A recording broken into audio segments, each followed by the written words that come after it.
Vamos iniciar a nossa aula de hoje. Você não chegou a fazer um testezinho com ele? Fiz. Ah, fez. Fiz. Só que não está aparecendo o som aqui. Mas vamos pela fé. Amém.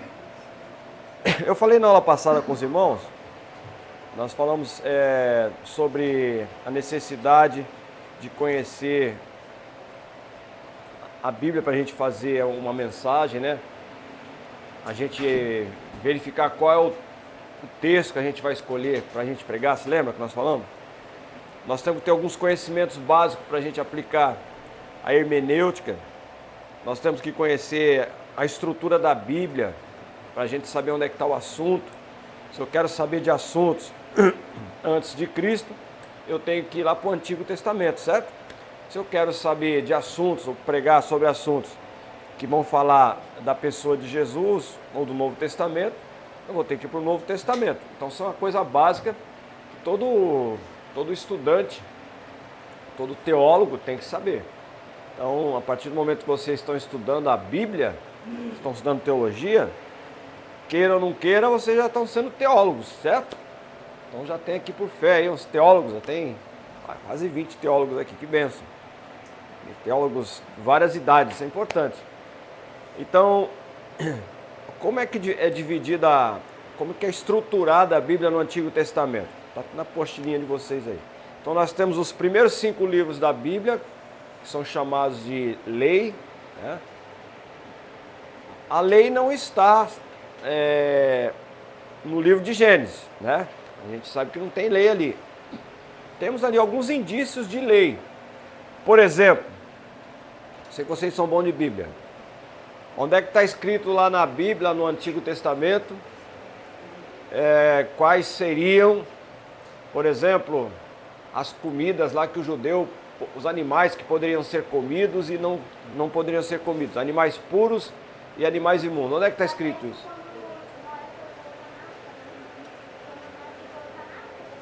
Não, mas aonde é que está escrito isso na Bíblia? No livro de Levítico, né? A arca está escrito no livro de Gênesis. Então, por isso que eu estou falando. Então, não sei se eu falei aqui para você que nós temos uma lei escrita, né? Que é chamada de Torá.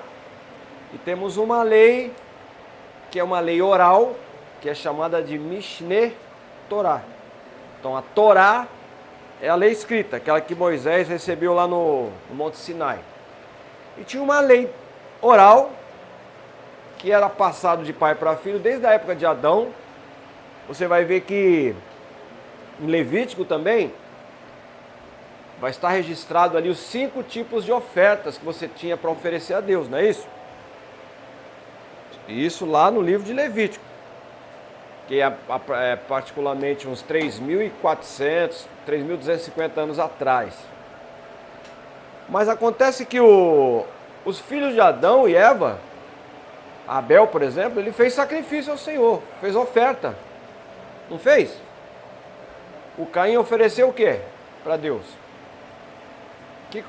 Os dois fizeram oferta, a Caim e Abel. O que o Caim ofereceu, o que o Abel ofereceu? Foi os frutos da terra, né? E o outro foi a oferta das ovelhas, dos animais. Isso, então, olha aí. Nós estamos vendo aí 2 tipos de oferta que já estão lá no livro de Gênesis, mas eu não vejo nenhum livro de lei lá em Gênesis para que Abel e Caim venham se basear para poder oferecer sacrifício. Então tem alguma coisa aí que não está implícita, né? Desculpe, não está explícita, mas está implícita, né? Não é uma coisa que está assim clara, mas com certeza eles já tinham alguma informação da maneira correta de adorar a Deus. E a gente vê lá Abel oferecendo dos animais, ofereceu um carneirinho lá, um cordeiro, que é alguma coisa que vai ser ensinada lá na época de Moisés, lá em Levíticos. O próprio Jesus, ele é o cordeiro de Deus, né? Que tira o pecado do mundo, então um cordeirinho que morreu no lugar. Mas o Caim também ele oferece um tipo de oferta que vai ser aceita também lá no livro de Levítico. Quem sabe uma oferta pacífica, né? Uma oferta de cereais, poderia ser. Então veja, havia milhares de anos que separavam ali a época do Moisés com Gênesis. mas os dois já tinham algum código de lei, de informação, de instrução que eles se baseavam para fazer as suas ofertas, né? Então nós temos no Antigo Testamento podemos dizer, dois códigos de lei, que é a lei oral, que não estava escrita, é antes de Moisés, e depois a lei escrita, que foi a partir de Moisés, que é a Torá. Então tem a Mishneh Torá, oral, e a lei escrita, que é a Torá, que é da época de Moisés. Entenderam? Senhora? O que tem? A lei oral? Oral é porque ela não estava escrita. Ela era passada, meu filho, quando você fizer, é passar de boca em boca, oralmente, né? Oral é porque é falado, né? Oral, né? E a outra era escrita, a de Moisés foi escrita. Até Deus deu as 10 leis nas duas tábuas, não foi? Ali, nas duas tábuas tinha as 10 leis ali, 10 mandamentos, né? Mas você sabe que ali não estão todos os mandamentos ali, né? Ali tem 10, mas o Antigo Testamento tem 613. 613 leis. São chamados de mitzvot, né? Então ali só estão as 10 básicas. Depois Jesus vai resumir para duas. Quais são? Amar a Deus por todas as coisas, amar teu próximo a ti mesmo. Se você fizer isso, você vai estar cumprindo não só as 10, mas você vai estar cumprindo as 613. Porque as 613, ela não tem uma tabela com as 613. Você vai ter que ler todo o Antigo Testamento para você ver, né? Essa lei oral, irmãos, ela vai sendo ampliada, tá? Ela não é igual a lei de Deus, que foi o que Deus deu, acabou. Está escrito, é só isso aqui. A lei oral, ela vai ser ampliada. Por quê? Porque conforme os judeus, aí vai chegar a época de Moisés, que vai vir a lei escrita. Aí Deus manda ali, por exemplo, quando vocês, lá em Levítico 1, 2, 3 ali, for oferecer o animal, você tem que levar ele até a porta ali na época do tabernáculo, né? Não tinha um templo ainda. Você confessa teu pecado sobre o bichinho ali, depois você mesmo corta. Aí só está escrito isso. Aí os judeus que são muito sistemáticos, eles gostam de fazer as coisas muito certo, eles começaram a ampliar. Então eles vão dizer o seguinte, a lei está dizendo, pega o cordeirinho e leva até a porta lá. Aí ele vai dizer, quando você pegar, não está escrito exatamente assim, tá? Só para você entender. Quando você pegar o animalzinho, esse animalzinho não pode chegar cansado lá. Você tem que cuidar bem dele, porque ele não pode chegar machucado. Porque Deus tinha pedido, não podia ser com mancha, com mácula, com ferida, não podia ter nada disso. Então eles dão uma acrescentada, entendeu? Na própria lei de Deus. Isso lá na época de Jesus, vai acontecer um problema. Vocês vão se lembrar. Porque quando Jesus estava fazendo a sua missão, aí às vezes eles estavam vindo de alguma cidade, aí cruzavam um campo, por exemplo, de trigo ou de cevada. Aí os discípulos com fome, eles passavam lá, pegavam uns baguinhos de trigo ou cevada e comiam. Quando fala comeu espiga, não é espiga de milho não. Milho não existia naquela região. O milho é da região da América. Os europeus só foram conhecer milho depois que o Cristóvão Colombo veio para cá. Isso foi em 1492. Então quando a Bíblia fala de espiga, não é espiga de milho não, tá? É espiga de trigo. Então eles passavam e comiam. Aí o que os judeus vendo isso falavam? Os seus discípulos não lavam as mãos, não? Lembra? Isso não está na Bíblia, na lei de Deus. Não tem nada escrito que você tem que lavar a mão. E isso é tradição. É exatamente essa Mishneh Torá que eles foram acrescentando coisa. Foram colocando cada vez mais peso. E Jesus mesmo falou, vocês ficam colocando o peso que vocês mesmos não podem suportar. Você lembra? Não é da lei que Jesus está falando. Ele está falando da tradição. Tinha judeu lá que deixava os pais passar fome, mas levava a oferta para o templo. Corban, né? Era a Corban, né? Aí falou assim, vocês querem trazer a Corban, mas não cuidam do pai de vocês. Eles preferiam cumprir mais as tradições, né? Do que a lei. Ele não tem que cuidar dos pais, né? Isso era uma das coisas. Pode ser, homem? Então o próprio Jesus vai falar, vocês dão mais valor às tradições do que a palavra de Deus. Então da onde que vem essas tradições? Tudo isso aí, toda essa informação para chegar onde nós queremos. Lava copo, né? Lava mão. O lava-copo, lava-mão, né? Legal, isso aí também. Daqui a pouquinho até a gente vai falar, vamos falar sobre isso aí também, na aplicação do texto. Vocês vão ver que até lá em João capítulo 2, que quando Jesus chegou no casamento, lembra? Primeiro milagre de Jesus, em nenhum lugar da lei você vai ver Deus mandando colocar bacia com água na frente da casa. Isso não está na lei. E naquele casamento que Jesus foi celebrar lá, Jesus foi participar, né? Tinha 6 talhas na frente da casa, você lembra? 6, não era vasinho d'água não, irmãos.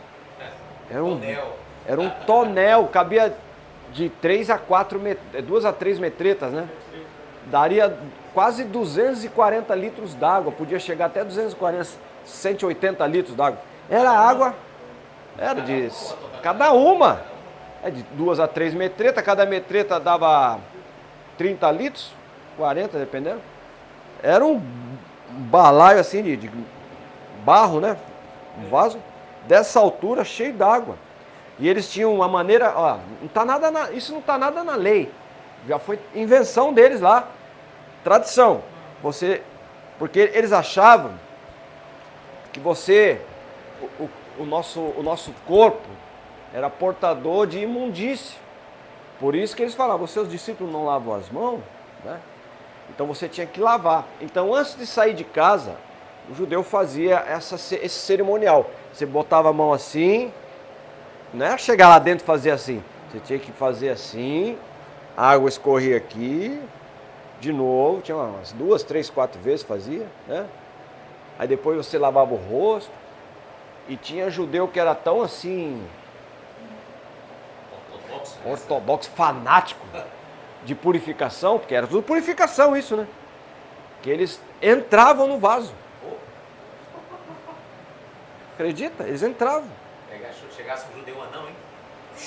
Não, adulto mesmo entrava e se lavava. E na casa que Jesus estava, no casamento lá que Jesus estava, tinha 6 desses vasos. E Jesus manda tirar esses vasos aí para fazer o vinho. Vai saber se já não tinha alguém tomado banho ali dentro. Sério? É verdade. Ele mandou tirar de lá. E até uma aplicação bonita, a nossa aula é hermenêutica. Tudo que eu estou passando para você aqui é hermenêutica. São informações que você vai pensando, você tem que trazer essas informações para você entender o que está acontecendo ali. Então, quando Jesus transforma aquela água, ou aquela laminha que ficou, né? Porque a Bíblia diz que Jesus mandou completar com água, né? Então, os vasos, alguns já estavam vazios. E se alguém entrou no vaso daquele, né? Enche aí, irmão. E encheram. Jesus orou com certeza lá e levou para o mestre-sala. Ele experimentou e falou assim, olha, parabéns o noivo aí, porque todo casamento que eu vou, primeiro eles colocam o vinho bom, depois o ruim. Vocês estão botando primeiro o ruim, agora estão botando o bom? Isso é coisa de milionário mesmo, né? Agora, imagine as pessoas que iam chegando na festa, porque o casamento durava até 15 dias naquela época, porque os parentes moravam distante. Não era ônibus, não tinha trem, não tinha avião, eles vinham de cavalo, de lombo, vinha a pé, vinha no burro, montado, né? E naqueles desertos lá você não pode andar de dia. Existiam uns momentos que você podia andar. Meio-dia você não consegue andar no meio do deserto. O cara acordava 4 da manhã quando o sol estava nascendo, andava até as 10, parava. Não dá para andar mais. Aí andar, o sol estava se pondo, andar mais um pouco, quem sabe, né? Não demorava para chegar até na terra do parente lá. Então a festa tinha que prolongar. Agora você imagina o pessoal chegando atrasado para a festa. Já tinha acabado a primeira sessão de vinho. Jesus mandou tirar todos aqueles vasos lá onde o pessoal se lavava. E a casa ficou sem um meio de purificação. Como é que eu vou entrar na festa agora? Você está entendendo o que eu estou falando? Eu estou chegando na festa agora, na casa tem que ter os vasos. Aí vamos supor que a festa é onde vocês estão, eu estou chegando. Ô, eu vejo alguém lá da janela. Cadê o vaso? Tem que me lavar. Aí não. Então o homem aí tirou. Mas eu quero entrar. Ah, entra. Pode entrar. Não, mas assim, tem que me purificar. Não, rapaz, você mudou, agora não é assim não. Não é mais por a limpeza, não é mais por aquilo que a gente faz pelo lado de fora. Ele fez aí um vinho novo que a gente está tomando, nós estamos sentindo uma coisa nova por dentro. Né? Então, agora, a purificação não é algo exterior. O Evangelho agora ele traz uma transformação interior. Que até o mestre Salles experimentou e falou assim, olha, que coisa maravilhosa esse segundo vinho. Né? Podíamos até falar da lei e a graça, né? A lei, ela funcionava como aqueles vasos, né? A lei não salva. A lei encobre, tira a casca só. Né? Daqui a pouquinho o camarada pecou de novo, tem que matar outro animal. Mas Jesus tirou os vasos. Né? Agora não é mais aquilo que a água fazia por fora, que a lei fazia por fora. Agora é por aquilo que o Senhor faz por dentro. Por isso que o apóstolo Paulo vai falar aos Tessalonicenses 5, 25, né? Oi.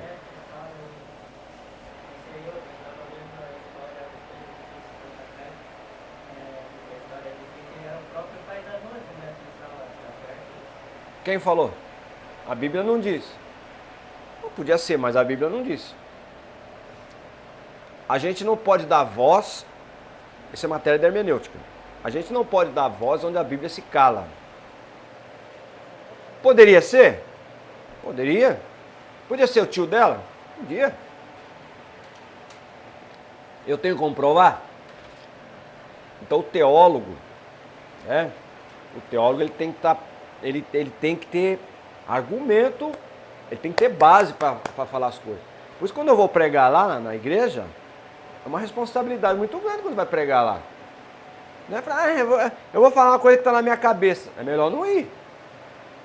Eu posso falar uma batatada lá, pode até trazer morte espiritual para alguém.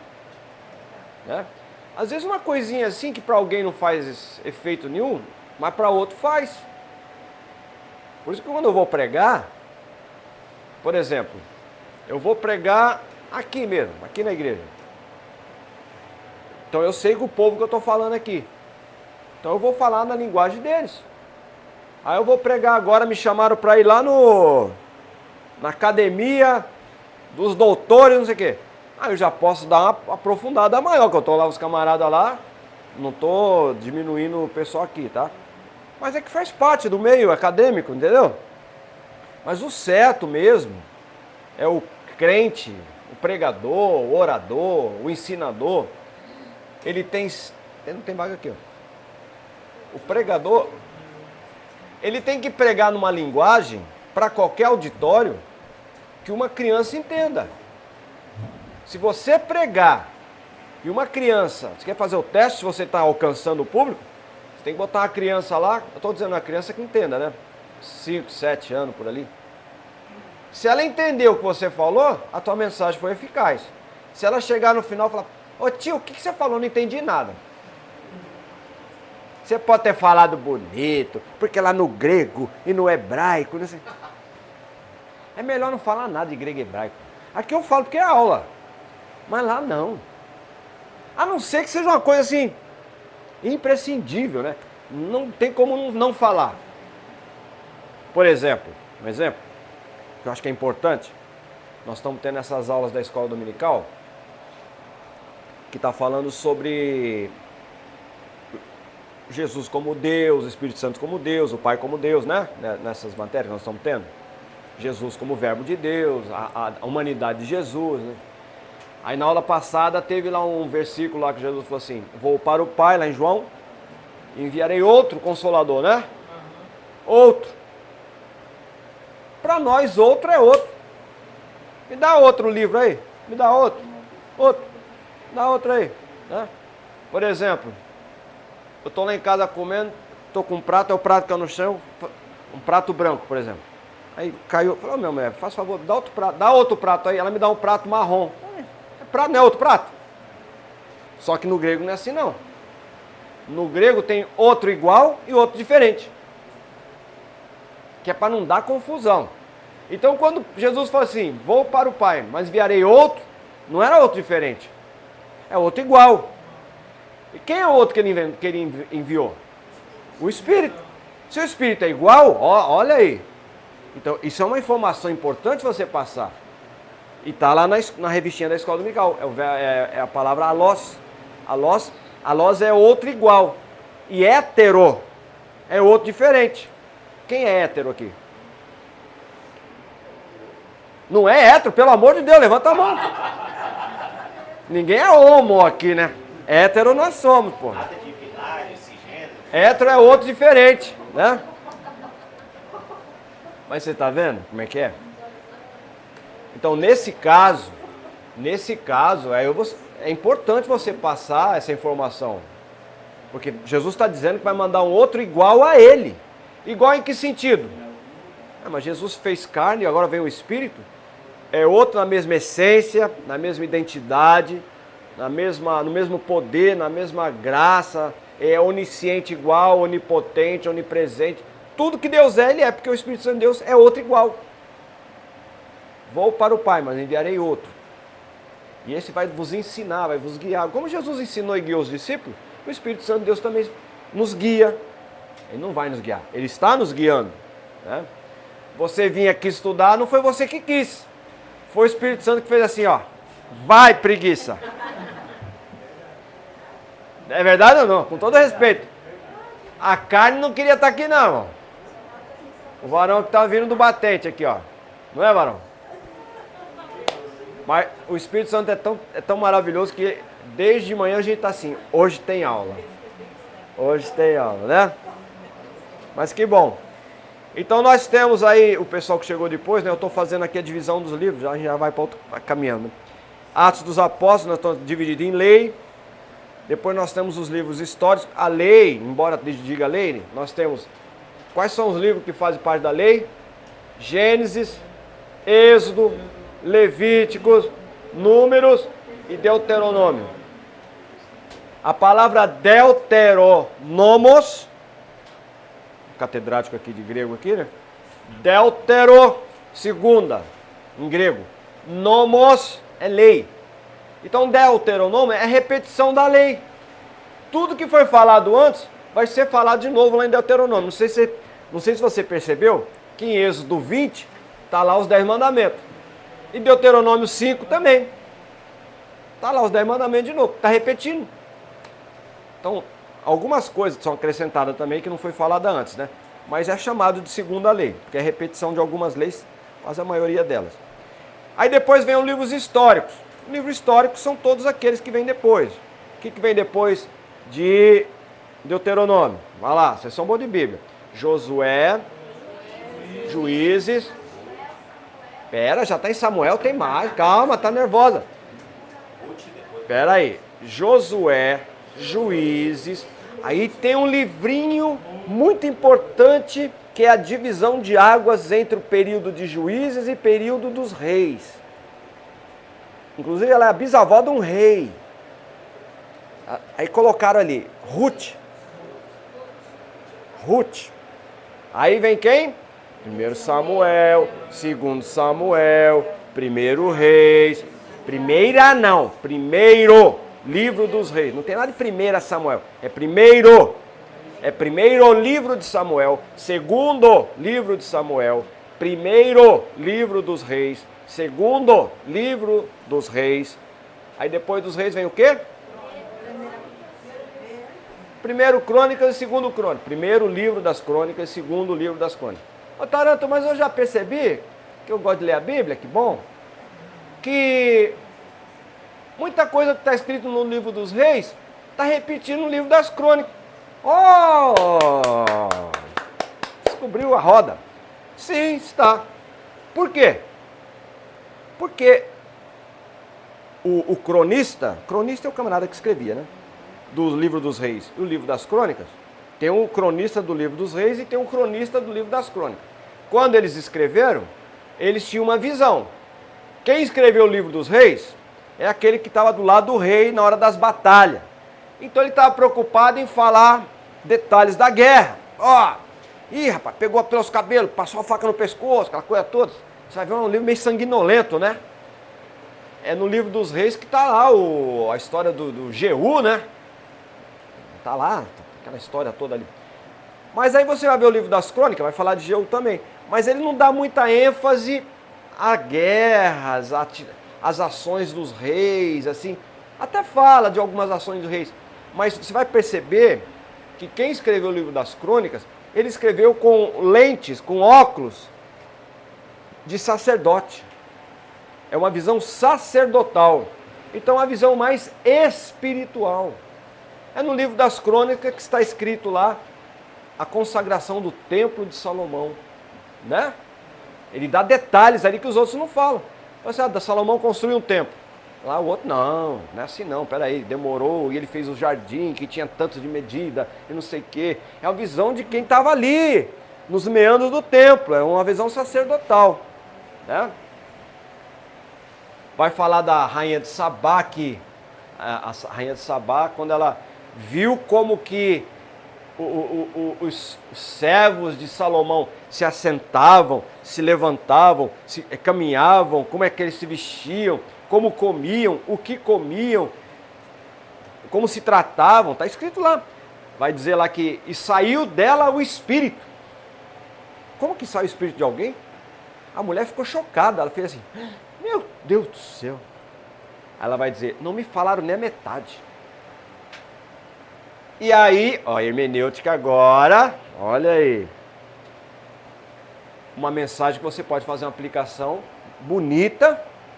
A igreja, quando chegar lá na presença do Senhor, que a gente for arrebatado, estivermos na presença do Senhor, naquele grande dia, e nós vamos ver a glória do Senhor, nós vamos ser igual a rainha de Sabá. Nós vamos dizer, não nos contaram nem a metade. Eu vejo a rainha de Sabá, a igreja ali. Eu já começa a arrepiar aqui, ó. Eita. E é interessante que a Bíblia diz que quando a rainha de Sabá foi visitar Salomão, levou especiarias, né? E aí, olha aí, e o apóstolo Paulo não diz que a igreja carrega o bom perfume de Cristo. Essa rainha de Sabá tem alguma coisa, hein? Mas é interessante. E outra coisa importante, a rainha de Sabá era gentina, não era judia. Da Etiópia. É a rainha do sul. A mulher de Moisés também era da Etiópia. Ou Cush. Cush, Etiópia, é a mesma coisa. É no chamado chifre africano ali. Né? Veja que como é que eu vou dizer? A etnia africana, não só na época da lei, irmãos, mas na época da graça, nós temos os maiores teólogos eram negros. Não sei se você sabia, né? Santo Agostinho era negro. O que carregou a cruz de Cristo lá era negro. Outros teólogos eram negros da história, né? Oi? É Simão Níger. Simão Níger é negro. Negro daquele, é bem escurinho mesmo, né? Marrom bombom mesmo. Então, numa cultura nossa aí que o pessoal fica desprezando a raça, eu, se eu fosse negro, ia ser muito orgulhoso, né? Teve uma dinastia de faraós negros da Núbia. Você sabia? Negros, né? Faraó, a Nefertiti, acho que é Nefertiti. A Nefertiti era negra. Uma faraó, tem a esfinge dela, linda, né? Ela é negra. A mulher de Moisés era negra. Teve até uma discussão por causa dela. Em Números capítulo 12. A Miriam discutiu com Moisés por causa, está escrito lá, houve uma dissensão entre Moisés, Miriam e Arão por causa da sua esposa Cuxita. Porque ela era negra. Teve uma discussão racial. O Senhor não se meteu, né? É discussão racial. Mas o problema não era a discussão racial que a Miriam estava querendo. O problema não era a mulher de Moisés. Porque ela começou, porque você casou com essa mulher, e porque você está na liderança, e o Senhor já fez assim, opa. E tem mais. Aí ela falou o que ela queria, estava no coração. Será que Deus só usa você? Não era por causa da mulher. Ela queria arrumar encrenca com Moisés, ela queria posição. E um dos grandes problemas na igreja hoje é o pessoal que quer aparecer. Ah, se eu não aparecer. Então ele quer pregar mais, ele quer ensinar mais, ele quer estar na mídia. E é uma doença isso, irmãos, que não é só na igreja não, isso é geral. O camarada posta uma coisa na internet, se você não der like, ele fica triste. Ninguém deu like. Tem gente que entra até em crise existencial. Não compartilharam o meu... E eu sou obrigado a compartilhar alguma coisa? Se eu fosse ligar para isso aí, eu tenho um canal no YouTube que eu passei para vocês. Tem uns colegas meus aí que tem 2 milhões de seguidores. Eu tenho 200. 200 mil não, 200. Estou feliz da vida. Eu tenho 200 pessoas me seguindo. Se eu fosse entrar em parafuso por causa disso aí, isso é besteira, irmão. Vai ficar tudo aí, isso não é nada, né? O importante é que o Senhor possa nos usar, e na hora que Ele estiver usando, que a gente desapareça, Ele apareça, né? É para isso que a gente está aqui. Não adianta ficar aparecendo. Não tem mérito nenhum nisso. Então, livros históricos, já falamos, né? E esses livros históricos vão até crônicas, depois vem o quê? Vem os livros poéticos, certo? Não, desculpe, profético. Quais são os proféticos? Não, poético. Eita. Vem os poéticos. Jó.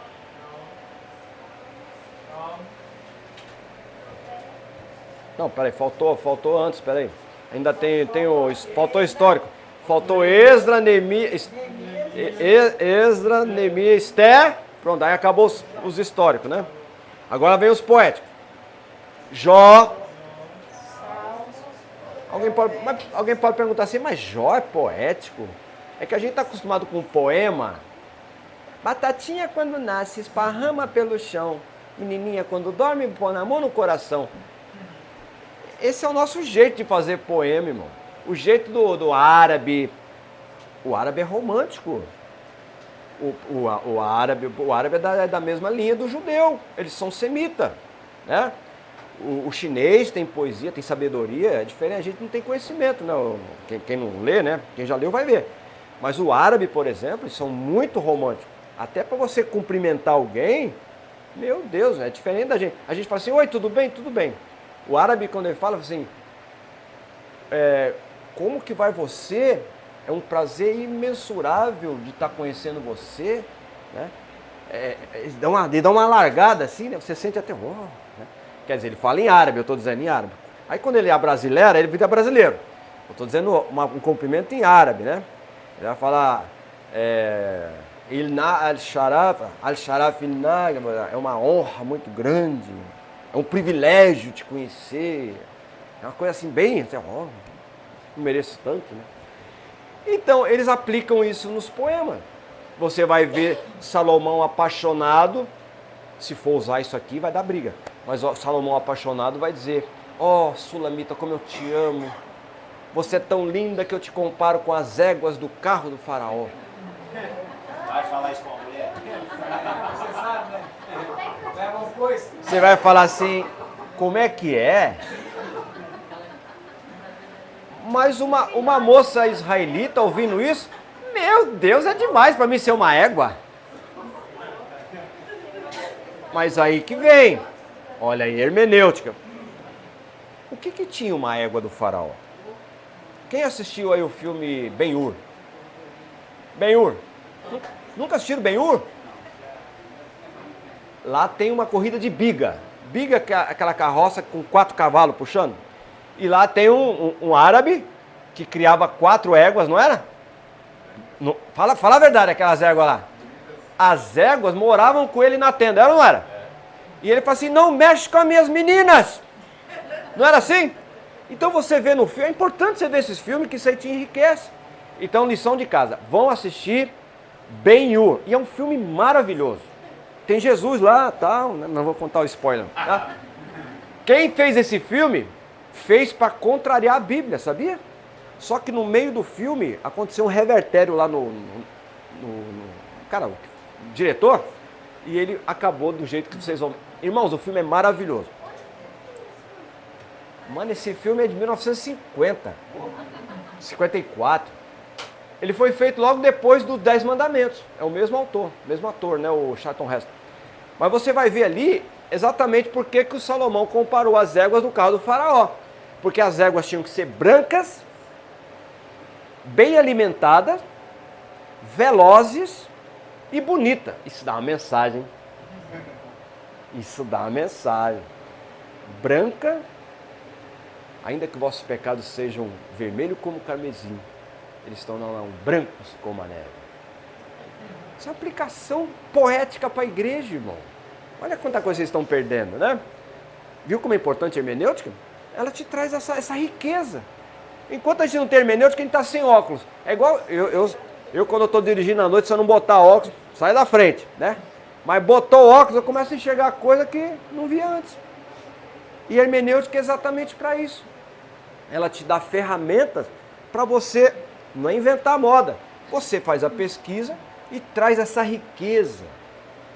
Aí, agora já vai ter, quem sabe, uma senhora aí que vai gostar de ser comparada a uma égua. Não, mas aqui no Brasil a gente tem uma... Ninguém chama de égua, é brincadeira. Mas chama de gatinha, não é? Eu conheci um casal de crente, irmão. Assim, carinhosa, um com o outro. Era jovem na época, lá, faz uns 20 anos, rapaz lá. Aí ele chamava a menina de minha porquinha. Eu falei, não, porquinha não. Ah, irmão, chama de uma ovelhinha, né? Porquinha não. Mas casaram, graças a Deus, tem filho, até neto, acho já. Mas tudo é questão de local, né? É questão de costume. Então nós temos depois os proféticos, aí os proféticos começa com qual? Falando poético? Poético, desculpa. Então vai lá, poético. Jó, Salmo, Provérbios. Bom, vamos lá. Quem escreveu Provérbios, Eclesiastes e Cantares? Quem foi? Qual a diferença desses três? Vocês já leram os três, né? Com certeza. O Provérbios não foi só Salomão. Tem de Moisés, tem de outros lá, né? Mas a maioria foi de Salomão, né? Vamos dizer assim que o livro de Salomão, o livro de Provérbios não está exatamente na sequência, né? Teria que ser assim, ó. Você teria que colocar o livro de Provérbios no meio pela lógica escriturística, e você vai entender o que eu vou falar. O Cantares de Salomão seria o primeiro, porque é aquela joviedade, tudo é paixão, tudo é amor, né? Aí chega maturidade, ele, paz, meu filho, vem que senta aqui que o papai vai conversar com você, não é bem assim, tal, né? Aí vem o Eclesiastes, é a hora que já está, né? Caíram os moedores. Capítulo 12, lembra do teu Criador antes de... Se o camarada não conhecer hermenêutica, ele não vai entender aquilo ali. Ainda que você não... O ouvido, o que é que ele fala lá? Os pássaros não ouvem os pássaros cantar mais, né? Ele está falando da audição. Os moedores já não existem mais. Está banguelo. Né? Enquanto o camarada está com os dentão bonitos, hoje o cara bota porcelana, fica a coisa mais linda, né? Mas depois começa a cair tudo, começa a envergar, né?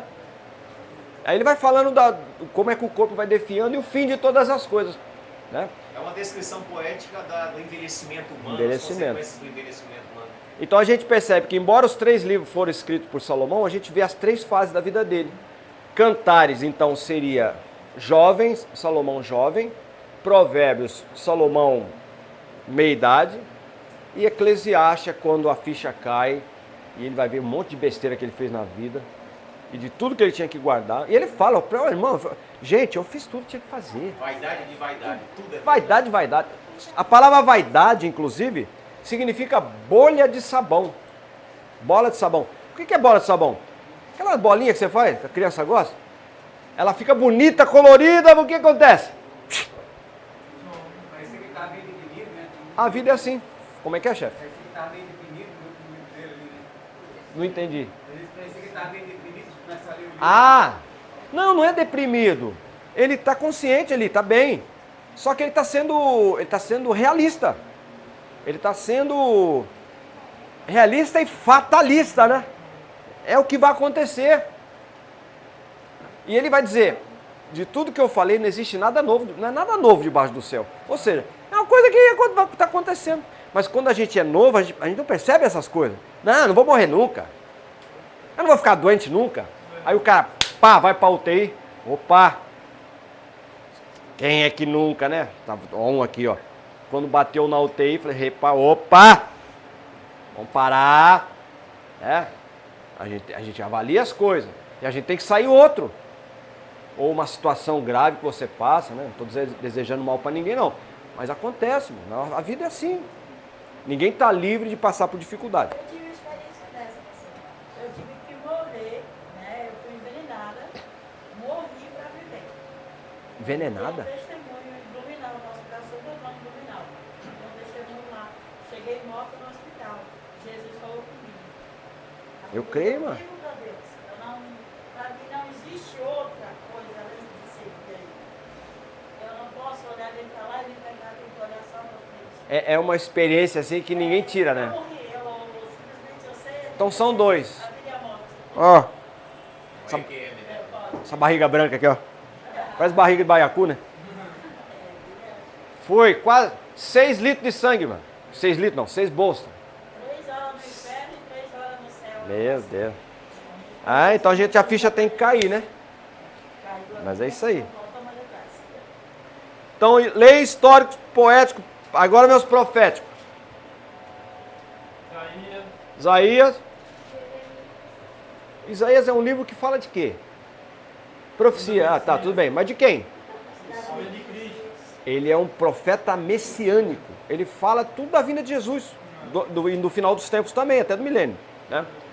Depois vem Jeremias. Vamos nos situar no tempo e no espaço. Jeremias, ele profetizou lá pelo ano 620, né? 630 a.C. Bem antes do Nabucodonosor entrar lá na Judéia, né? Cativeiro babilônico. Profetizou, antes de levar para o cativeiro babilônico. 40 anos profetizando, irmão. 40! E não teve êxito. Se fosse nessa visão de hoje aí, de coach, se você tentou uma vez, duas, você é um fracassado, não deu certo, você é um fracassado. Então Jeremias é um fracassado, porque ele pregou 40 anos e não viu arrependimento. Chegou uma hora que Deus falou assim, Jeremias, para de orar por eles que eu não vou ouvir mais. Está escrito isso lá.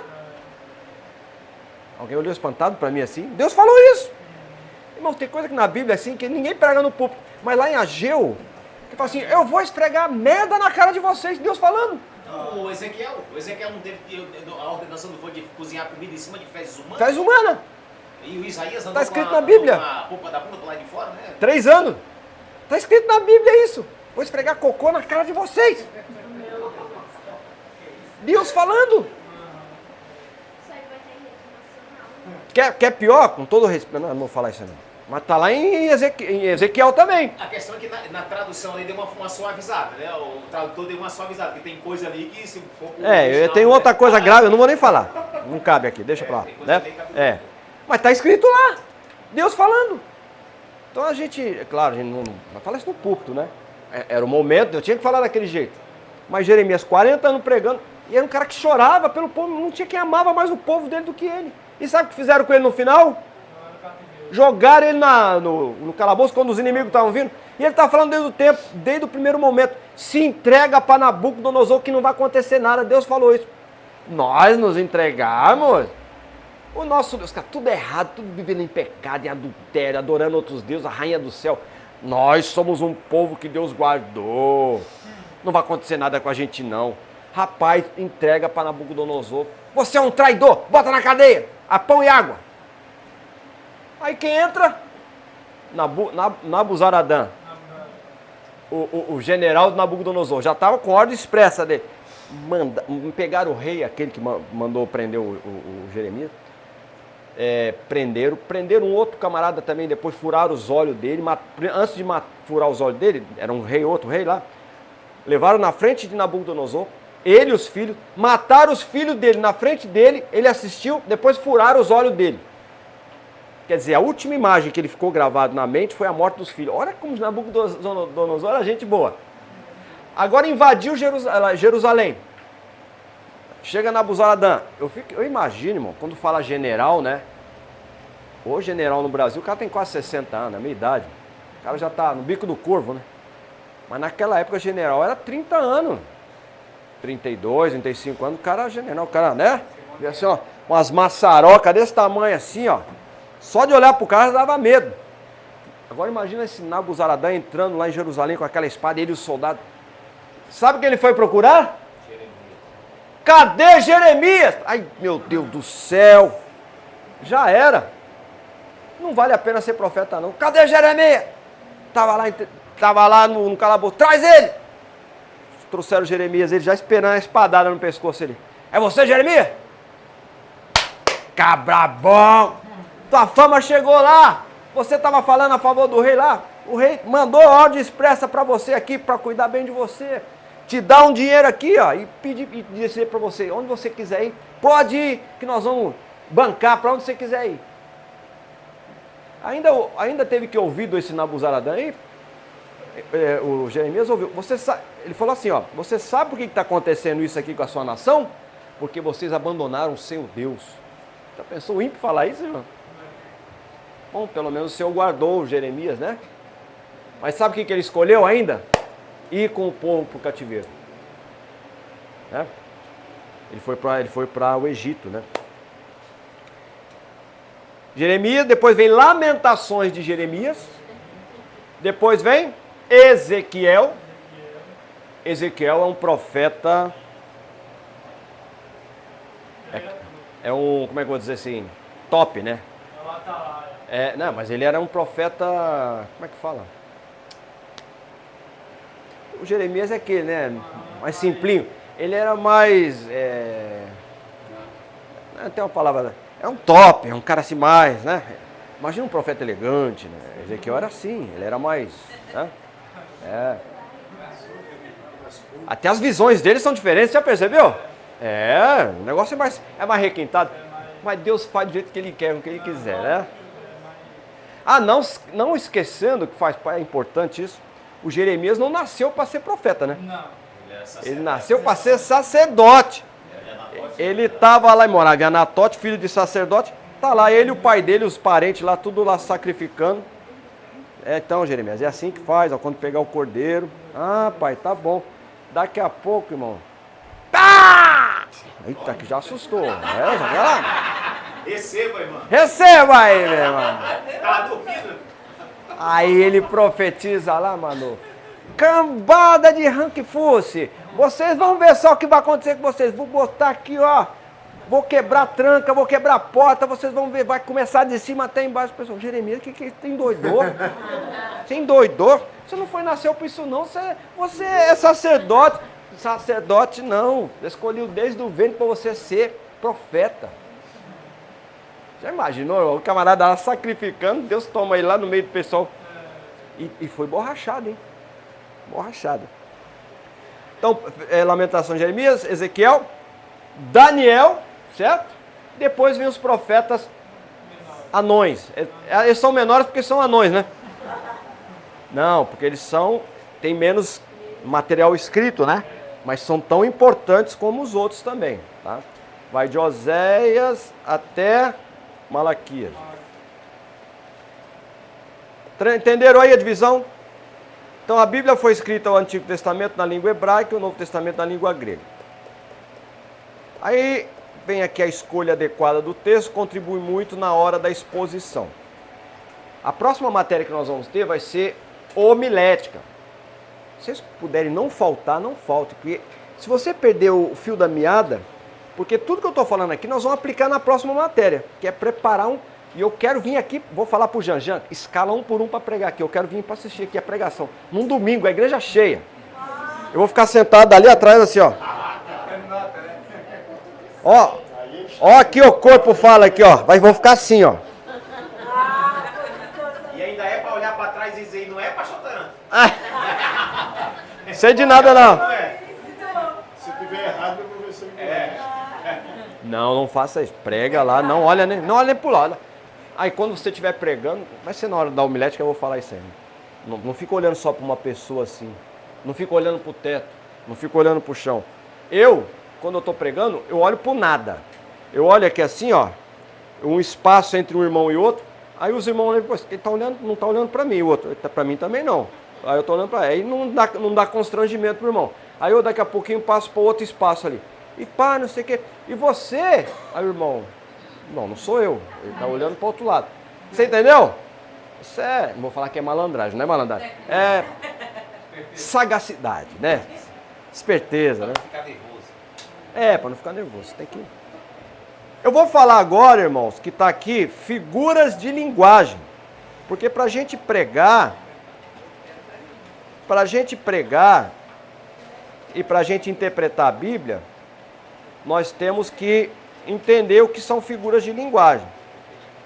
E a hermenêutica, ela trabalha com a exegese, e uma das ferramentas da exegese, a exegese é uma ferramenta, mas ela tem umas ferramentas auxiliares. E exatamente a figura de linguagem é uma delas, certo? Deixa eu abrir aqui.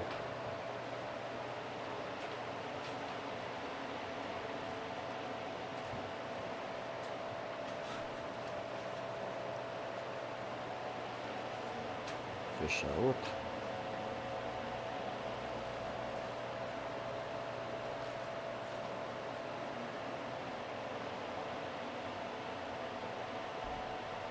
Está procurando quais são as figuras de linguagem, no caso desse que eles vão na mochila? Não, eu baixei uma aqui. Eu tô com uma apostilinha aqui.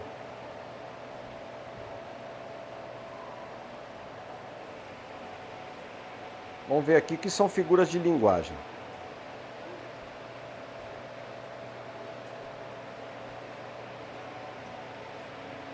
Então, o que é uma figura de linguagem? São recursos, né, da língua portuguesa que criam novos significados para expressões, ao trabalhar com o sentido conotativo em vez do literal. Então, as palavras, irmãos, toda palavra tem um sentido literal. Essa parede acho que é azul clara, né? Sei lá, cinza. Sei lá, acho que é gelo, sei lá, uma cor parecida. Eu posso usar uma outra linguagem para expressar isso daí, né? Aquela moça é bonita, como eu falei aqui, né? O namorado lá dizendo, minha namorada é bonita. A minha namorada é uma gatinha. Então, para nós, gatinha, a gente já entende que é bonita, né? De repente pode nem ser, mas para ele é, né? Mas a figura de linguagem, ela troca uma palavra pela outra. Então isso é que é figura de linguagem. E a Bíblia tem muito disso. Tem muito disso. Então nós vamos ver aqui algumas delas, né? A primeira figura que eu vou passar para vocês é a metáfora. Eu já falei até de metáfora aqui. O que é a metáfora? A metáfora é a figura de linguagem que mais utilizamos no nosso dia a dia.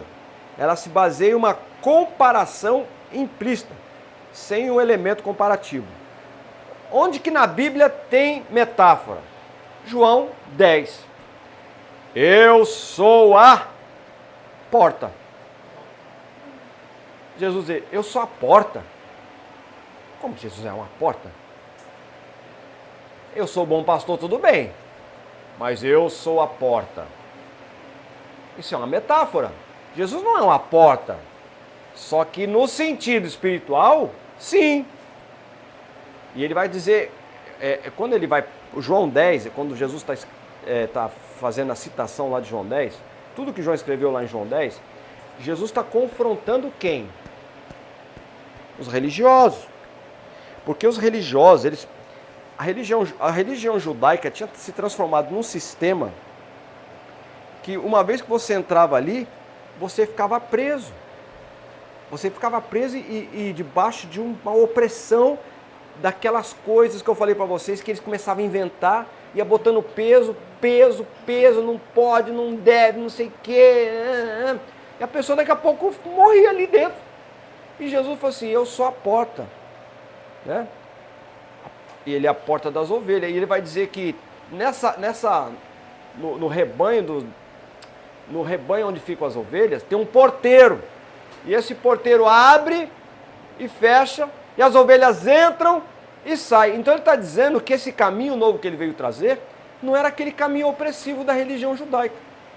Por isso que ele vai dizer que quem não entra pela porta das ovelhas é ladrão e salteador.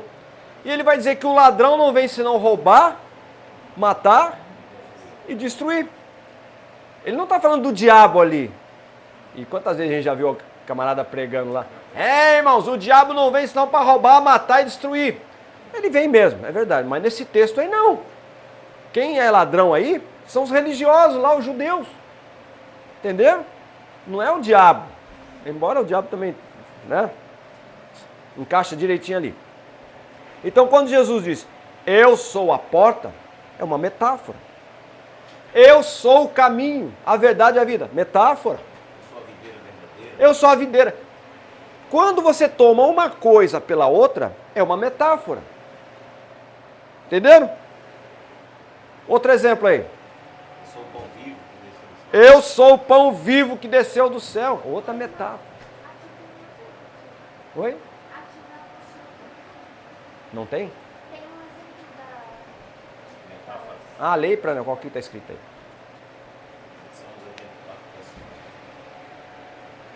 Porque o Senhor Deus é um sol e escudo. O Senhor dará graça e glória. E não retirará bem algum aos que andam no chão. Então, onde é que está a metáfora aí? Salmo Não, aí você leu o que está escrito no comecinho do Salmo. sol e escudo. O Senhor O Senhor Deus é um sol e escudo. é um sol. É um sol, né? Então, a metáfora é o sol. Deus é sol? Ah, o escudo? Então, Deus é um escudo. Torre forte é o nome do Senhor, para ele correrá o justo no dia da adversidade. Metáfora. Veja que tem metáfora no Antigo Testamento e metáfora no Novo Testamento. Tá? O Senhor é meu pastor e nada me faltará. Essa versão aí tá meio, né? Não é isso que está escrito lá. Lá está escrito, o Senhor é o meu pastor. Não, tem nada disso escrito lá. Não. Desculpa, vou ter que desconstruir o castelinho de você. Agora entra o hebraico aí, vou ter que falar que é aula, né? Lá está escrito, Adonai, o meu Senhor, o Senhor. Adonai, Roi, meu pastor. Ló, não. Essa, faltará. Então, se fosse botar no português, tem que ser assim. O Senhor é o meu pastor, ele não faltará. É isso que está escrito lá. Agora, pastor, então está errado a nossa Bíblia. Não está errada. Não está errada. Mas ela pode induzir ao erro. A concepção do tradutor. Não está errado. Pode induzir ao erro em que sentido? No sentido, por exemplo, a teologia da prosperidade. O Senhor é meu pastor, nada vai te faltar. Olha, mas não é bem isso que acontece não. Tem muitos irmãozinhos que estão passando perrengue aí, que a geladeira dele está igual uma cisterna lá. E de água quente, que já cortaram até a luz. Então, será que ele não... Será que o salmista falhou lá? Hein? O irmão está doente lá e, né? A teologia da prosperidade vai dizer, se você estiver doente ou você doente ou sem dinheiro, você está em pecado. Ou tem maldição na tua vida. A teologia da prosperidade fala isso. Mas não é o que a Bíblia fala, irmão. Ninguém está livre de passar por isso, não.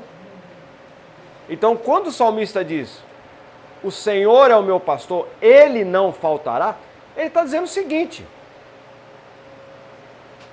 o Senhor é o meu pastor.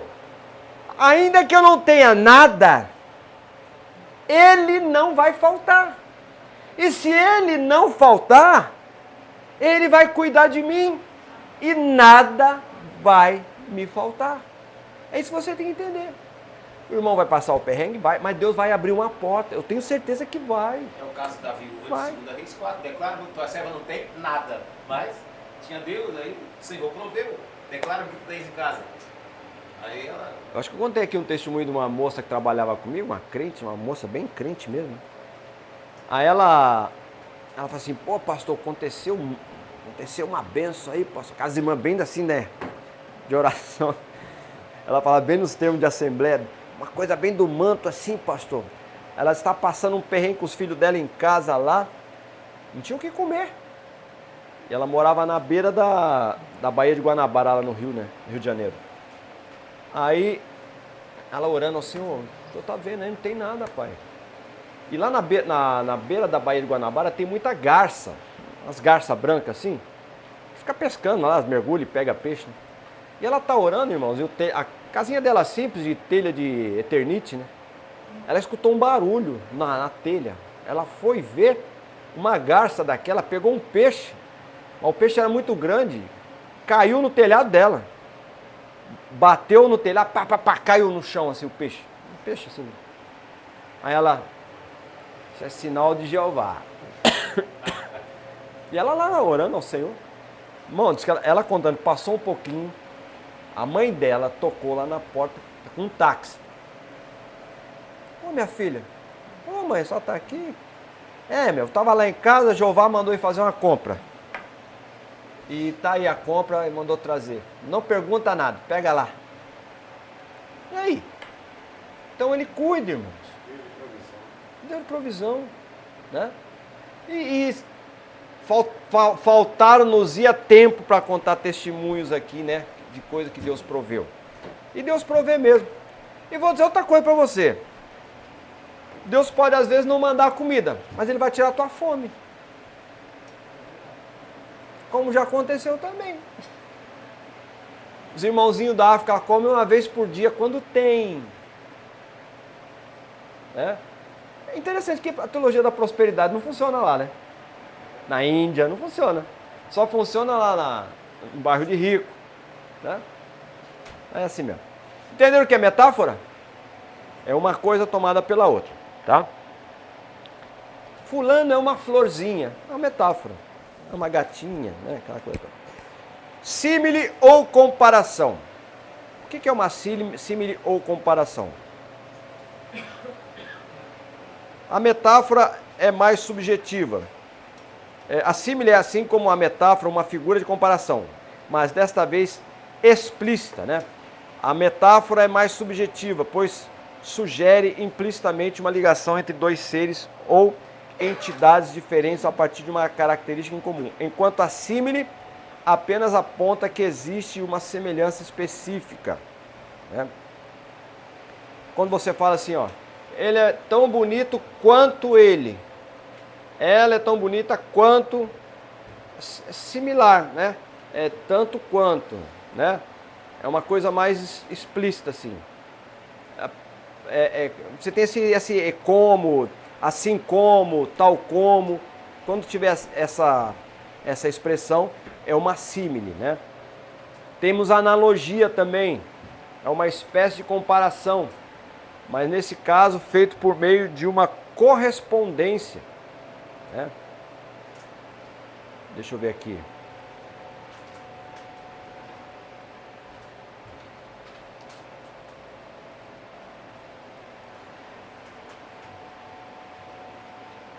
Analogia e alegoria seria a mesma coisa?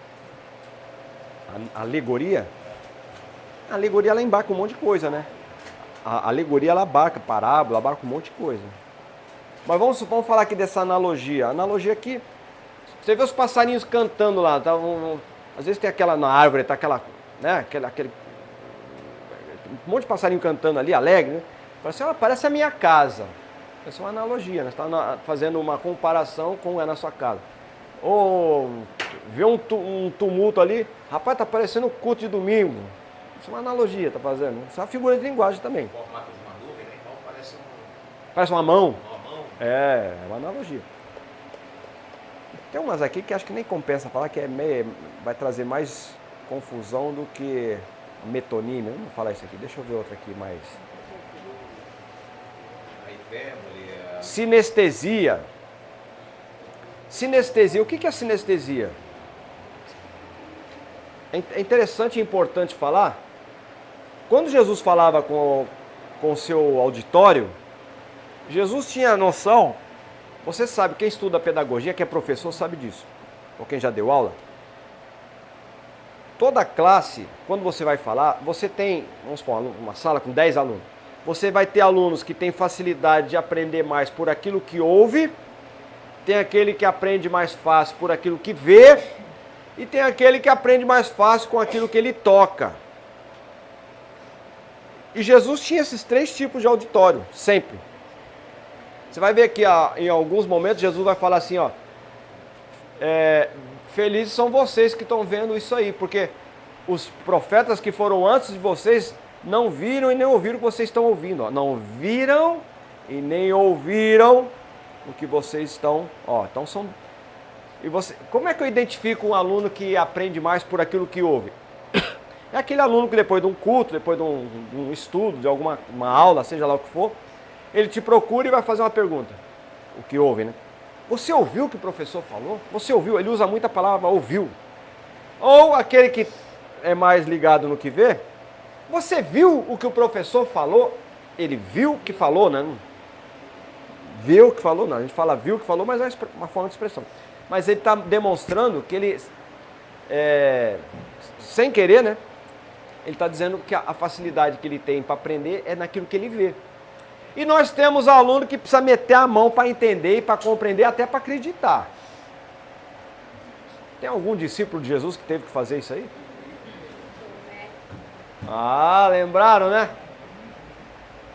Tomé, onde é que você estava? Jesus apareceu aqui. Jesus apareceu. Veio, rapaz, ele assoprou sobre nós, deu a bênção. Quer ver? Só acredite se meter a mão. Olha, irmão, ele podia dizer, só acredite se eu vê-lo. Pronto. Né? Não. Eu tenho que meter o dedo no buraco. Aí é um abusado, né? Aí Jesus, tá bom. Passou 8 dias, estão lá de novo reunidos. Só que agora ele estava lá, né? Aí Jesus chega e vai para quem? E aí, caboclo? Beleza. Já é? Quem, Senhor? Não, tô aqui. Eu fico vendo os outros discípulos lá. Falei, Jesus, eu falei, não acreditou, né? Dá a mãozinha aí, bota aqui. Bota aqui também na mão aqui. Ah, Senhor meu e Deus meu. Ah, você está acreditando porque viu, né? Porque tocou. Mas bem-aventurado aqueles que não viram, né? E creram. Então nós somos mais bem-aventurados que ele.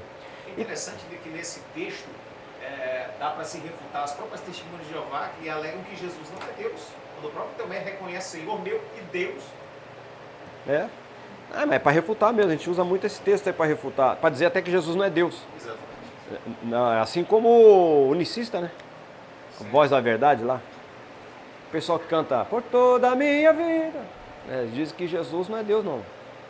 E quando aparece Jesus na Bíblia, é o mesmo Pai. E quando fala Espírito Santo, é o mesmo Pai. Então é um Pai, uma hora o Pai aparece como Jesus, outra hora o Pai é Pai, outra hora o Pai é Espírito Santo.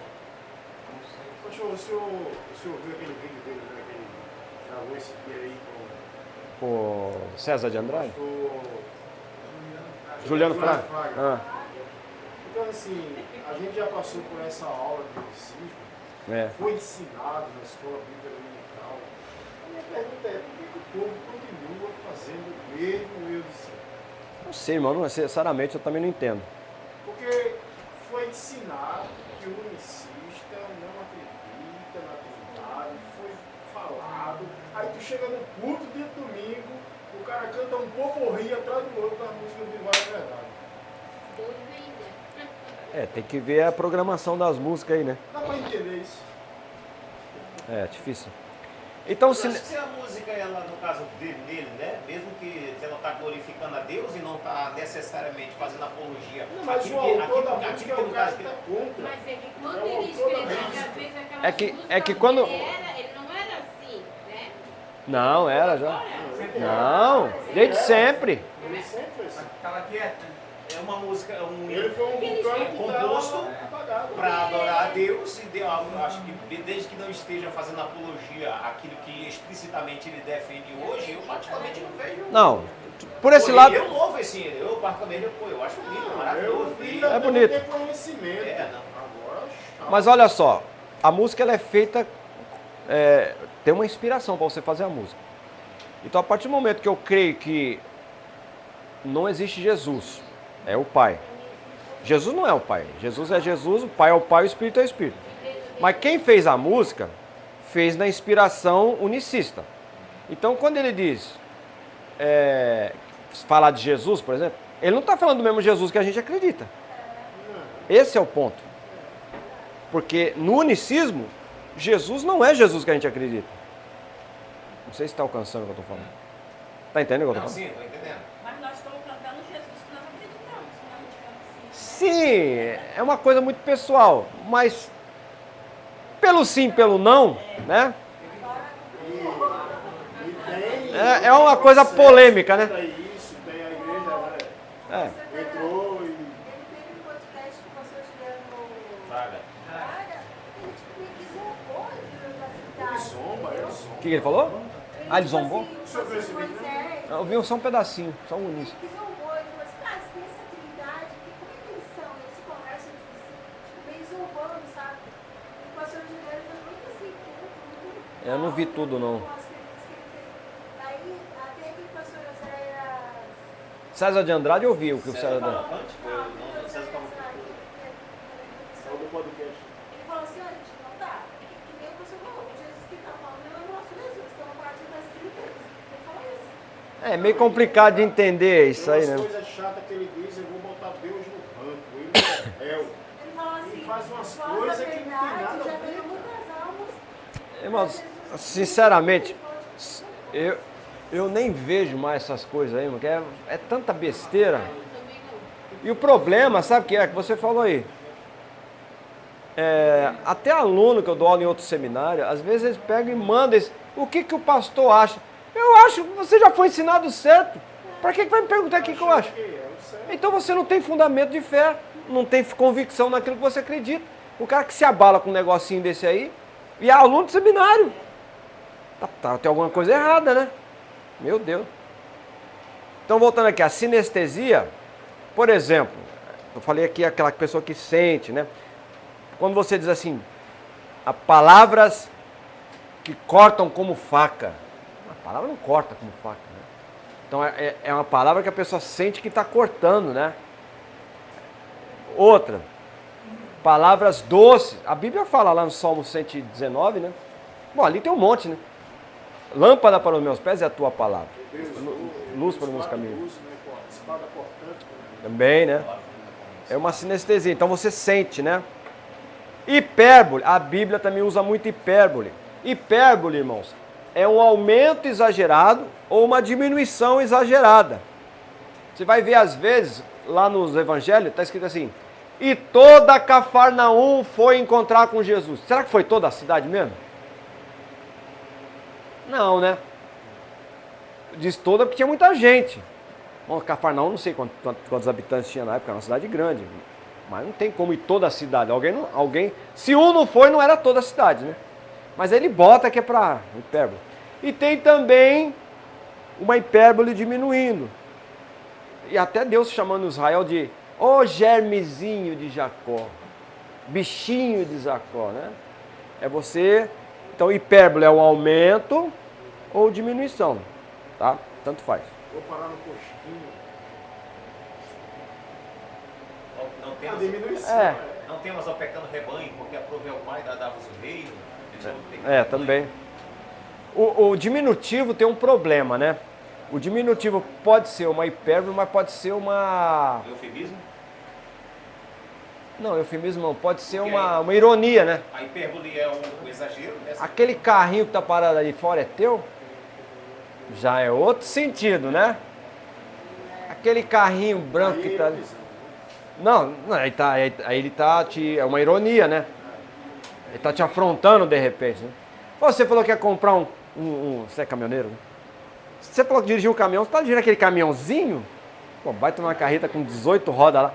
Você entendeu? A exemplo disso é aqueles Bob Esponja, que a gente chama de Bob Esponja, né? Que é o costeleixo. Aí tu tá no Bob Scania, Esponja.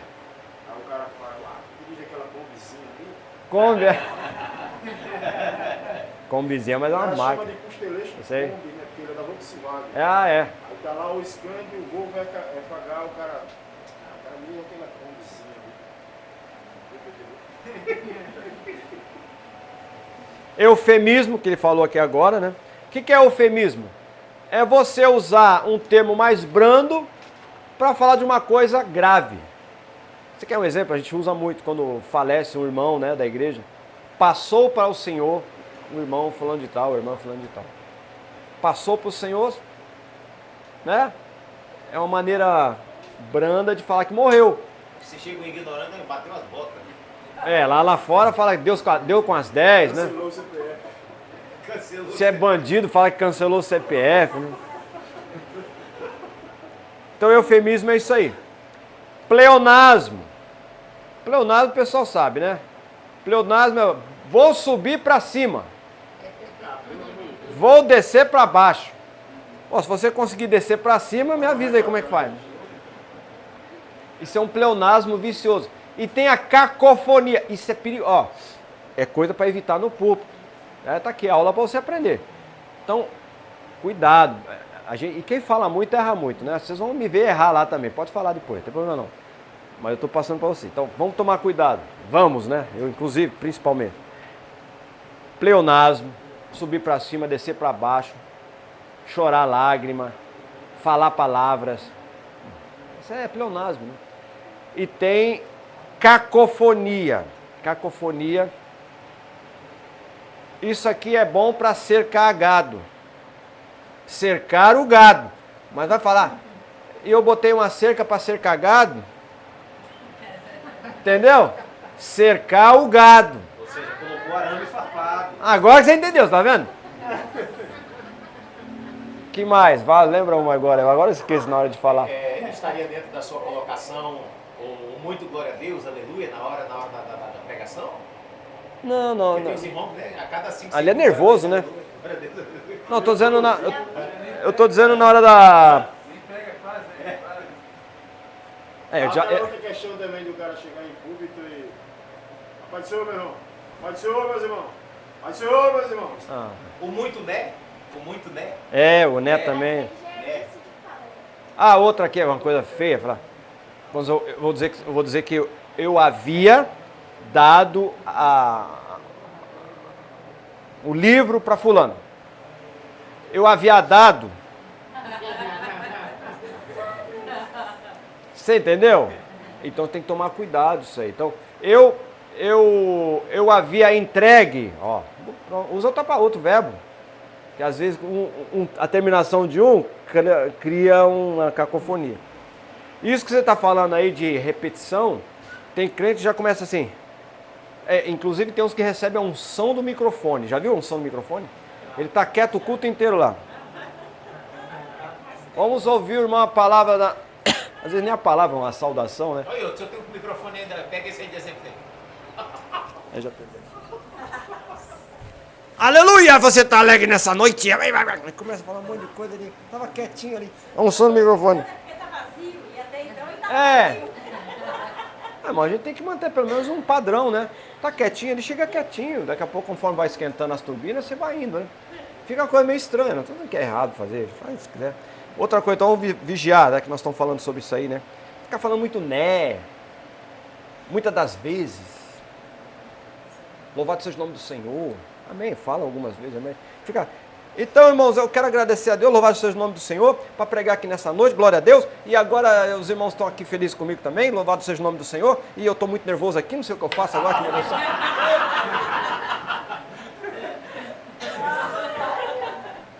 É porque Porque você ouvir quem está falando é uma coisa, você está de boa.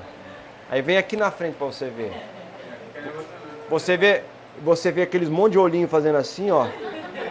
Você fica agoniado. O microfone cria vida, né? Às vezes tem alguns É. microfones. Dá um frio e dá um branco, né? Então, vamos vigiar para não ficar falando. Dá uma respirada. Irmãos, não é porque você está acostumado a pregar, dar aula, que você não fica nervoso. Eu estou nervoso aqui. A perna, por dentro da minha perna está assim, ó. Mas eu estou me segurando. Para pregar a mesma coisa. Não tem esse negócio, depois da primeira vez, aí acostuma. Não acostuma, não. E é perigoso quando acostuma. Porque o camarada começa a se achar, aí vai virar, aí vira estrela, aí já era. Né? Aí já não prega, ele não deixa Deus usar, ele vai usar Deus. Entendeu a diferença? Uma coisa é Deus te usar, outra é você querer usar Deus. Outra coisa que o pregador tem que saber também é até onde Deus deu a mensagem. Porque tem hora que chega o final da mensagem e quer continuar, e já é o pregador falando. E é fácil de saber quando Deus parou de falar. Já ninguém aguenta mais. A mensagem era para acabar com 45 minutos, já está com 1h30, o pessoal já... Um olha para o outro assim. Irmão, quem está daqui de cima dá para ver tudo. Se você vê um ou dois fazendo assim, ó, tudo bem. Mas ver 4, 5, 6 fazendo assim, é uma hora de parar. Outra, irmão fazendo assim, ó. Mata. É? Não, é normal, claro, a gente entende, irmão, tá vindo do trabalho, do serviço. Mas no domingo é menos, né? Então, no domingo, eu tô falando no domingo, culto de domingo, né? Você tá lá, vão 3, 4, 5, 8, fazendo assim, ó. Se fizer assim, olhar pro relógio, então, já era para ter parado há meia hora atrás. Então são sinais que o povo está te dando, eu estou passando para vocês. Então quando você estiver pregando lá, os irmãos estiverem assim, irmão, não é fácil você chamar atenção, 40 minutos o povo não aguenta não. Ainda com um calor desse aqui, é milagre que está acontecendo aqui, né? É milagre. A irmã ainda, graças a Deus que a irmã foi tocada pelo bendito Espírito Santo aqui, trouxe aqui, ó. Cadê a irmã? Foi lá fora, lá. Trouxe uma turbina de avião aqui. Olha aí, ó. Deixou alguém no calor lá na casa dela para trazer para cá, né? Alegoria, também é uma figura de linguagem. O que é alegoria? Não vai dar tempo de falar aqui, mas rapidinho. Nós temos as histórias da Bíblia são alegoria. Acabei de falar aqui da Rainha de Sabá. Você pode usar na pregação como uma alegoria. Quer ver outra alegoria top para fazer uma pregação para as irmãs, sim, quem sabe? Ou um culto, festa da igreja, seja lá o que for, né? A história de Isaac e Rebeca. O pai manda o empregado selecionar uma noiva para o filho que ficou. Ó, o pai e o filho ficaram. Mandou o empregado preparar a noiva. O empregado não sabia nem quem era. Chegou lá na terra, viajou quase 1000 e blau quilômetros, com um monte de camelo, com um monte de brinde da Shopee, né? Pra Rebeca, chegou lá, não era pra Rebeca, era pra moça, né? Chegou num lugar lá, onde os camelos podiam beber água na cidade. A primeira oração registrada, né? Assim, que a gente vê alguém orando, né? Não que não tenha orado antes, mas que está ali, que a gente vê orando. É o primeiro registro, é o empregado do Abraão que está orando. Se ele está orando, porque ele aprendeu com alguém, né? Com quem que ele aprendeu? Abraão, né? Então ele orou e ele falou assim: Senhor, olha a oração do homem, irmãos. Eu estou desesperado aqui, Senhor. O meu Senhor me mandou buscar uma noiva aqui. Eu estou aqui nesse lugar. Imagina um camarada viajar 1000 quilômetros num lugar que não conhece. Eu vou fazer uma prova com o Senhor. É a única coisa que eu tenho, Senhor. Agora olha a prova. Ele com uns 10 no mínimo camelo para fazer essa viagem, mais outros empregados que estavam com ele também. Ele falou assim: Senhor, eu trouxe os camelos aqui, é o lugar onde eles bebem água. Se a primeira moça que chegar para mim e eu pedir água, e ela diz que vai me dar água e vai dar para os camelos, essa é a mulher. É que você não sabe, olha aí, hermenêutica, o que um camelo faz para beber água. É isso que vai enriquecer a mensagem lá na hora. Você sabe o que o camelo faz para beber água? Esse ajoelho.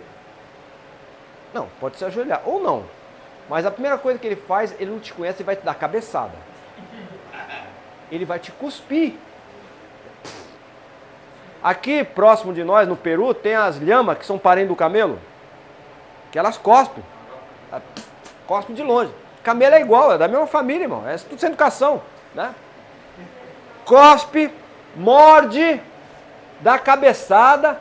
E a cabeça, o pescoço dele é desse tamanho. Imagina, faz assim, ó. Pum! A moça falou, e você vai ter que dar exatamente na boca dele. Se fosse 10 camelos. Você sabe quantos litros d'água bebe um camelo numa parada dessa? Mais de 100, né? 120. Você sabe quantas viagens a moça ia ter que fazer para trazer água para o camelo? Se o balde de 10 litros é 12 viagens, né? Para cada um, né? Pra cada um. Para cada um. Ah, só 120. 12 viagens. Quantos camelos? Não, eu creio que não era só um, não pode ser um. Vamos botar 10. Uma caravana, você pode ver, uma caravana de beduíno hoje, que é pequenininho, é uns 10 camelos mais, irmão. Beduíno hoje. Imagina naquela época. Beduíno hoje tem Hilux e tem camelo. Tanto é que lá nos Emirados Árabes, você sabe que lá onde tem Dubai, é tudo uma família só ali, né? O cara começou a fazer aquela cidade, o petróleo, sabe o que ele fez? Ele construiu casa para todo mundo dos árabes, né? Ele construiu um condomínio bonito assim, mas os camaradas estão acostumados a dormir no deserto. Eles fazem o seguinte, onde era o estacionamento, eles armam a barraca e dentro da casa eles guardam as bagunças. Porque está no sangue deles morar em barraca, entenda. Eu tenho esse livro aí, né? Vou até trazer na próxima aula para vocês verem. Então, veja essa prova que o camarada fez com Deus. E daqui a pouco chega a moça. Ô, o senhor é forasteira? É? Sou. O senhor está com sede? O senhor quer água? Ah, se você pegar, tudo bem. E não falou nada, é aquele monte de camelo. Aí a moça, você quer que eu dê água para os camelos também? Eu dou. Jeová do céu. Aí nós estamos falando de alegoria. Respondida a oração. Não, mas pensa para cumprir uma oração dessa. Essa é coisa de Deus. E será que... Mas os homens também estão fazendo alguma coisa? Não. Ah. Aí já provava que ela não era né? Preguiçosa. Homem preguiçoso e mulher preguiçosa desde o começo da história até, irmão. Não é de coisa de agora, não. Até pra família preguiçoso. É. Mas só aplicando a alegoria aqui. Onde é que a gente poderia aplicar uma alegoria aqui? Olha só. O Abraão seria Deus. O filho que ficou é Jesus. O que foi preparar a noiva para o filho é o Espírito Santo. Os camelos com um monte de brinde são os dons do Espírito Santo. Olha só. Aí vem, olha o arrebatamento, os dois vem o Espírito Santo, que, né, vai vir com a moça, que é a noiva. E você percebe que ele não tinha chegado ainda na casa dele. O menino, o Isaac, estava orando. E aí ela olhou assim, quem é aquele jovem lá? A moça já olhou de longe, né? Aí ele falou assim, é o filho do meu patrão, é teu marido. Aí a Bíblia diz que ela pegou e botou o véu. É coisa bonita, né? Quando bota o véu assim, a moça, né? Às vezes o cara se decepciona, né? Não, mas é bonita, é bonita. Rapaz, você pode ver, rapaz. Moisés casou com mulher bonita. Abraão casou com mulher bonita. Isaac casou com mulher. Jacó casou com... Uma era bonita, a outra tinha um olhinho assim, né? Mas da outra mensagem boa, né? A mocinha que tinha o olho... a Bíblia diz que o olho era baço. Ou não tinha brilho. Mas tem uma Bíblia católica que diz que o olho da Leia era purulento. Ela andava com lencinho tirando o pus dos olhos. E o pai faz aquela trapaça, né? O pai usa a própria coitada da menina. Ela fez uma pregação lá na sede para nós que olho baço quer dizer cansado, ela muita tristeza. Ela sempre foi comparada com a beleza da irmã. mas tem algo mais. Tem quem diga até que era vesga. Pois é que ela falou, mas É. não é baço, quer dizer Cristo, É. sabe? Aquela pessoa. Agora, É. a Raquel era mais amada por Jacó, mas quem deu mais filhos, você sabe quem é a mãe de Judá? Ela, né? É a mocinha do olhinho remelento. Ela fez Você sabe quem é a mãe de Levi? É a mocinha do olho remelento. Então, ainda que você não tenha aparência de nada, Deus vai produzir Judá, que é salvação, e Levi, que é adoração. Receba! Ei, uma curiosidade, depois. Isso é alegoria. Pastor Taranda, curiosidade, né? O Labão engana ali, mas Deus está fazendo um negócio. Rapaz, crente, até quando dá errado dá certo. Tava tudo no script. Até ele enganar, Deus já estava no propósito de Deus. Amém, irmãos? Então, que bom. Tá gostando ou não? Ih, não senti firmeza. Agora pensa também no. Então vamos terminar essa aula aqui.